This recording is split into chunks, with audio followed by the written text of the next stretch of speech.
ठहरी सी रात तन्हा बड़ी है जमानों। একটা সময় ছিলেন মেডিকেল রিপ্রেজেন্টেটিভ। প্রচন্ড ঘাম ঝরানোর কাজ, খুব কষ্ট হতো।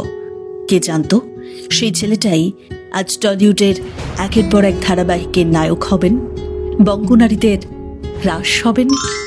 শুরুটা করেছিলেন জুনিয়র আর্টিস্ট হিসেবে, ছোট্ট ছোট্ট চরিত্রে অভিনয়। কখনো বা ফ্রেমের এক কোনায় দাঁড়িয়ে থাকতেন। বড় ব্রেক পাচ্ছিলেন না।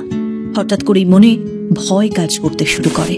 ভাবেন হয়তো অভিনয়ে আর সুযোগ পাবেন না, পুরনো পেশায় আবার ফিরে যেতে হবে। না, সেই ভয়টা সেদিন সত্যি হয়নি। আজ টলিপাড়ায় দাপটের সাথে রাজ করছেন তিনি। বহু নায়িকার সঙ্গে কাজ করে ফেলেছেন। হানি বাফনা।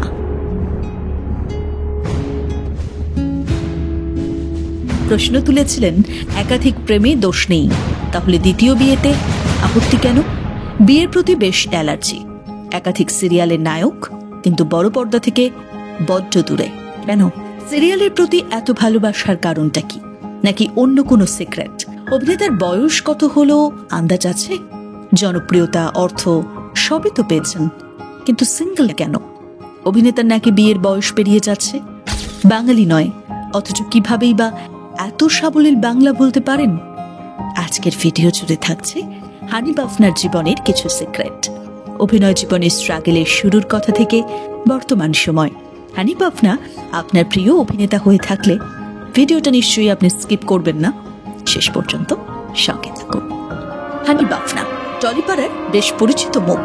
বর্তমানে দেখা যাচ্ছে শুভ বিবাহ ধারাবাহিকে।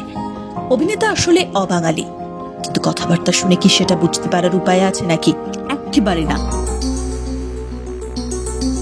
সিরিয়ালে যখন ডায়লগ বলেন, বিন্দুমাত্র অবাঙালি টান নেই। অভিনেতা মারোয়ারি জৈন পরিবারের ছেলে। অভিনয় গুণে কাঁপিয়ে দিচ্ছেন বাংলা সিরিয়াল ইন্ডাস্ট্রি। নিজের ক্যারিয়ারের চাকা কিন্তু থামিয়ে রাখেননি। ছোট পর্দার পাশাপাশি বড় পর্দায় কাজ করেছেন। টলিউডের পাশাপাশি বলিউডেও এন্ট্রি নেওয়ার চেষ্টা করছেন, অডিশন দিচ্ছেন। সোজা কথায় পরিশ্রমী অভিনেতা। তবে এটা ঠিক, স্পষ্ট জানিয়ে দিয়েছেন তিনি যদি কখনো বাইরে যান, বাংলাকে কখনো ছাড়বেন না। তিনি এই বাংলাতেই আবার ফিরে আসবেন। মেডিকেল রিপ্রেজেন্টেটিভ ছিলেন তা তো বললাম। হঠাৎ করে ইচ্ছে হলেও তিনি অভিনয়ে আসবেন। তখন এই প্রফেশনে থাকা বেশ কয়েকজন পরিচিত মানুষ হানিকে হেল্প করলেন। তাদের সাহায্যে প্রথমে জুনিয়র আর্টিস্ট হিসেবে কাজ শুরু করলেন তিনি। প্রথম দিকে টুকটাক ছোট ছোট চরিত্র, তারপর হঠাৎ করেই পেয়ে গেলেন বড় ব্রেক, সেকেন্ড লিড চরিত্র। ধীরে ধীরে ভালোবেসে ফেললেন অভিনয়কে। কিন্তু তাকে পুনরায় জুনিয়র আর্টিস্ট হিসেবে কাজ করতে হলো, কারণ তারপরে আর বড় ব্রেক পাচ্ছিলেন না। সেই সময়টা হানি ভেবেছিলেন পুরনো পেশায় ফিরে যেতে হবে, অভিনয়টা ছাড়তে হবে বোধহয়, কারণ মাথার উপর ফ্যামিলির দায়িত্ব তো রয়েছে। ঠিক সেই সময় আবারও এলো বড় ব্রেক। ভীষণ পরিবার কেন্দ্রিক ছেলে হানি বাফনা।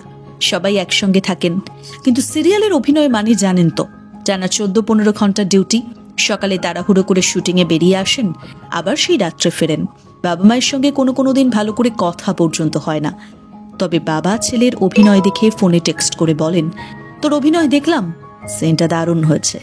এক সাক্ষাৎকারে বলেছিলেন তিনি সিরিয়াল করেই খুশি, তবে সিনেমাতেও অভিনয় করতে চান, ভালো অভিনয় করতে চান। মাধ্যম যাই হোক না কেন, সেটাই হানি বাফনার মূল লক্ষ্য। হানি বাফনা বহু মেয়ের ক্রাশ, কিন্তু দেখুন না, এখনো তিনি বিয়ে করলেন না। ছোট পর্দায় পথ চলা শুরু হয়েছিল বকুল কথা দিয়ে। তারপর একে একে গ্রামের রানী বিনা পানি, প্রথমা কাদম্বিনী, সোহাগ জল থেকে শুরু করে একাধিক সুপারহিট ধারাবাহিক। খেয়াল করে দেখুন, ইন্ডাস্ট্রিতে পা রেখেছেন খুব বেশি বছর হয়নি, কিন্তু নিজের জায়গাটা বানিয়েছেন খুব তাড়াতাড়ি। সবার মন বাজিমাত করেছেন হিরো টাইপের লুকসে, সাথে অভিনয়ের ট্যালেন্ট। অভিনেতার নাকি প্রেমিকা নেই, বিয়েতেও বিশেষ মন নেই, এমনই অভিযোগ করেছিলেন অভিনেতার মা। দিদি নাম্বার 1 মঞ্চে এসে রচনা ব্যানার্জিকে অনুরোধ করেছিলেন যাতে ছেলেকে একটু বিয়ের জন্য বোঝায়। মায়ের কথা ছেলে তো একেবারেই শুনছে না। অভিনেতার বয়স হয়েছে প্রায় 37 বছর। তখন হানির দাবি ছিল তিনি এখনো স্ট্রাগল করছেন, কিন্তু এটা কি বিয়ে না করার কোনো কারণ হতে পারে নাকি? তবে হ্যাঁ, জীবন থেকে অনেক কিছু শিখে নিয়েছেন হানি। পছন্দ করেন স্ট্রেট কাট কথা বলতে। এক সাক্ষাৎকারেই বলেছিলেন, সবার আগে না বলতে শিখতে হবে, কারণ না বলাটা সাহসের কাজ। ওই যে বললাম না, অভিনেতা স্ট্রাগল করতে জানেন। সিনেমার শুটিং এর পাশাপাশি সিরিয়ালের শুটিং করছেন, কাজ করেছেন দ্বিগুণ চাপ নিয়ে।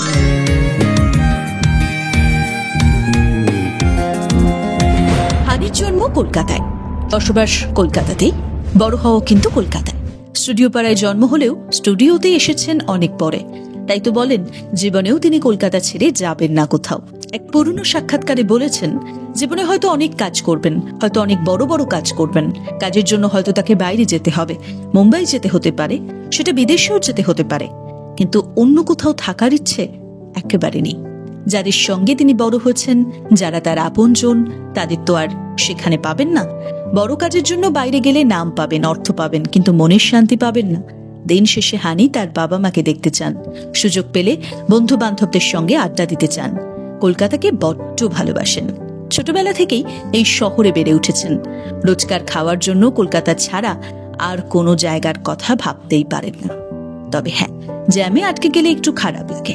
একবার বলেছিলেন তিনি যদি কলকাতাকে পাল্টে ফেলার সুযোগ পান তাহলে প্রথমেই যানজটের মোকাবিলা করবেন, কারণ রাস্তাতেই যদি মেজাজ খারাপ হয়ে যায় দিন ভালো হওয়ার তো সম্ভাবনা থাকে না বাবু।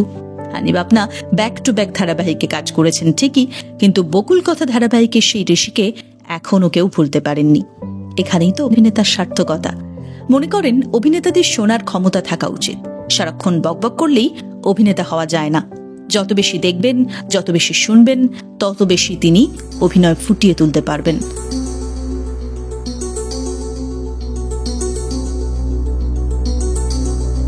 হানিফ আপনা সবার সঙ্গে মেশেন না, চুপ থাকতে ভালোবাসেন। যার সঙ্গে ভাইবস মেলে তার সঙ্গেই কথা বলেন।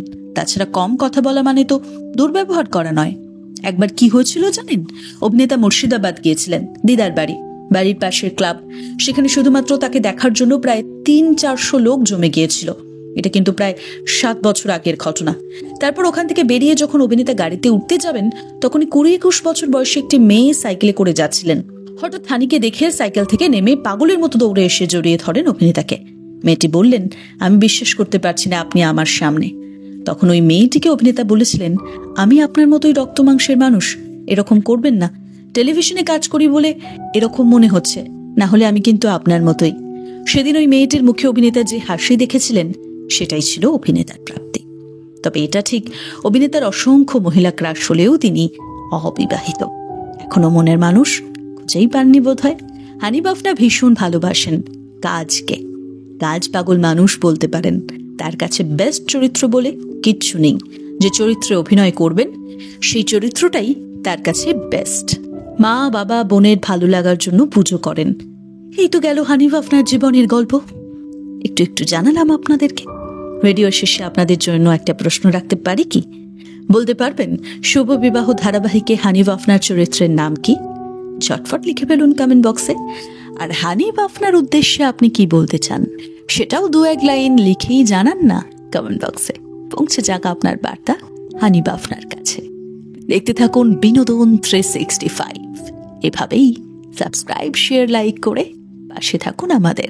रिवाजों की चिलमन जलाते चलो हम।